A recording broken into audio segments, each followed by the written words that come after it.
Brita Jacobs and welcome to Wake Up New Zealand. Today we'll be talking about something which has been getting a lot of media coverage in the past couple of months. Most of you will be aware that our current government intends to amend the Employment Relations Act 2000, changing the law surrounding 90-day trials.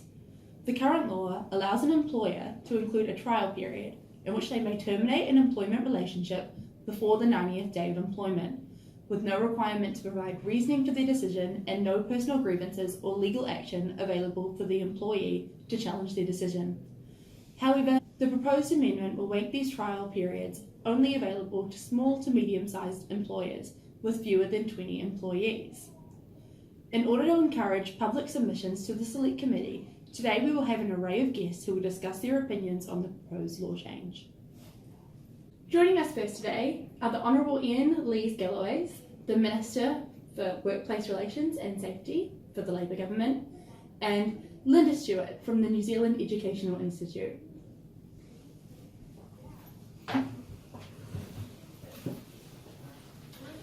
Welcome guys, thanks for joining us today. Thank you for having us. Right guys, so why do you think this law needs to be changed? So in its current state, the 90-day trial period shows a clear power imbalance between the employers and the employees of the employment relationship. When employers are free to terminate a worker's employment at any moment during this period, it leads to an unnecessary amount of stress and pressure. The uncertainty about whether or not they will have a job for much longer almost seems cruel to the employee, especially when you consider the fact that they can't bring a personal grievance if they think the termination is unjustified or unfair. What's to say an employer won't abuse their power and hire someone with the intention of only keeping them for a short period of time and then firing them once they're no longer needed? So by amending the trial period regulations, we should be able to give greater protection to vulnerable workers, such that everyone can be provided with a fair opportunity to work without being at risk of sudden employment termination. Also, when the National Party first introduced the amendment back in 2008, they said that their intention was to promote more hires amongst businesses in New Zealand and to reduce unemployment. A 2016 McMotley report found that the changes only created a measly 6 to 10% increase in employment, which indicates that their intentions were far from significant in the long run. So it therefore seems strange that National would want to push so hard to keep the trial period when it made little difference to the country's economy in the first place. But surely you can see some benefits to the current use of the legislation and the way that 90-day trials have been implemented in the workplace. Yes, there are some benefits. It encourages employees to be more willing to employ people seen as risky hires, such as students, which is beneficial for these groups since they may be more likely to find employment without the trial period. However, these same employees may not even want to apply when they know that there's uncertainty about whether or not they keep the job in the first place. You'll never know what a job is like until you're actually there and working. So while on paper a person could seem like a perfect fit, in reality they may not work well with the company. The recruitment process isn't perfect, and there's always a possibility that the wrong person could be hired. Some employees have expressed that a probationary period would work better than a 90-day trial, as it's a shorter amount of time and thus employees aren't kept in the dark for so long, but it's still enough time for employers to see if the employee works well with the company. I agree. I think probationary periods would be an ideal balance between the two parties' interests. Also, going back to the intentions of the national government to increase employment, early indicators of the policy did see that it had positive effects for employees as companies were more likely to hire people as a result. However, over time, it's been seen that these effects have become less significant, and they're now usually only used in certain industries like construction, with an increase in hires of around 10% since the trial's introduction back in 2009. Wow, that's really interesting. So what impact do you think this change in legislation is actually going to have on employees? So small businesses with less than 20 employees would still be able to use the trials, since they're the most likely to be affected by taking on risky hires. So this is going to continue to provide small business owners with a level of control over their employment, as opposed to larger businesses who are less likely to be affected by the mistakes of an inexperienced or unreliable employee. I should point out a clear issue here, which is that 97% of businesses in New Zealand have fewer than 20 employees. So the legislation is going to have little to no effect on a vast majority of workers.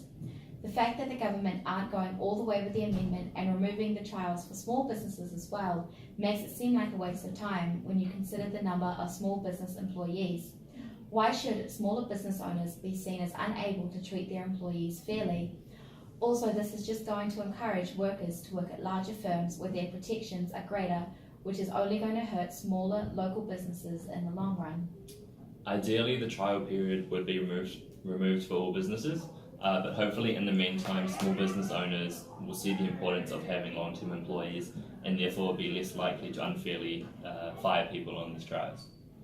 Alright guys, it's been really great hearing your opinions today. You get some really interesting thoughts about what's happening currently with our legislation change.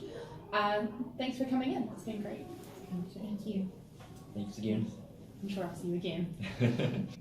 Welcome back Kiwis, we're back from our break and joining us today we have Nikki Kay, MP for the Auckland Central Electorate, and Kim Campbell from the Employer and Manufacturers Association. So guys, what is your stance on the 90-day trials and the changes that are due to take place?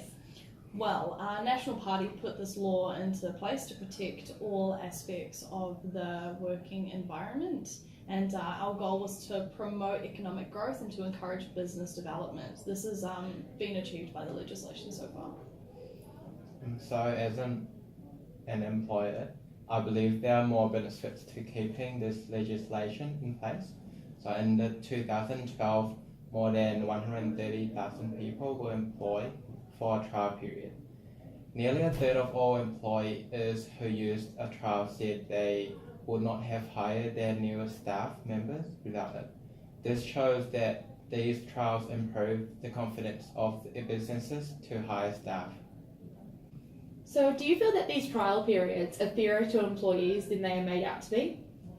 Regarding the earlier comment that employees are unfairly treated when dismissed under this period, the Employment Relations Act states that there needs to be a more reasonable notice given to this dismissal, as well as a reason for the employment termination if the employee demands it. The trial periods are much more fair and reasonable than they have been described to be. Within collective agreements, it is generally seen that mediated conversations must be held with the employee at least 1 week before the termination of employment within the 90-day trial. And there must be written evidence by multiple levels of management and supervisors that the employment shouldn't be continued. Although an employee might not have revenues to dispute their dismissal, they will still be able to learn from their mistakes and understand why they didn't work within the organisation. It is also essential to note that these bars disputing dismissal do not apply in situations of sexual harassment or discrimination. So how do you think that these changes will affect employment relationships within the workplace?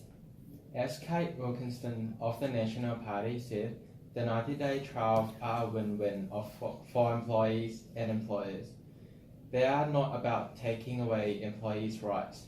We have already mentioned that the trials help both employees and employers, so this amendment only gives businesses less confidence to hire new employees in the long run.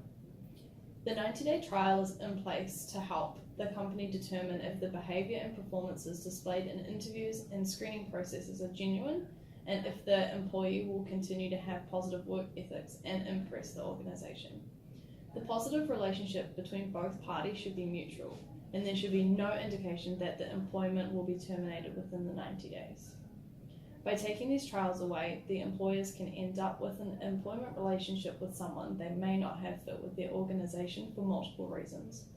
And this also puts them at risk of legal proceedings for wrongful termination accusations, when they're just trying to dismiss someone who simply isn't performing as expected. Thanks again for joining us today, guys. You've had some very refreshing views on this topic, and I'm sure you've sparked a lot of thought around the country around this issue and addressing, well, what are the positive sides to the 90-day trials that are in place. Thanks for joining us today. Yeah. Thanks for joining us today on Wake Up New Zealand. If you have any comments or opinions on the 90-day trial, you can visit our website and follow a link which will allow you to make a submission to the Select Committee in relation to this issue. We'll see you tomorrow morning, bright and early at 6 a.m.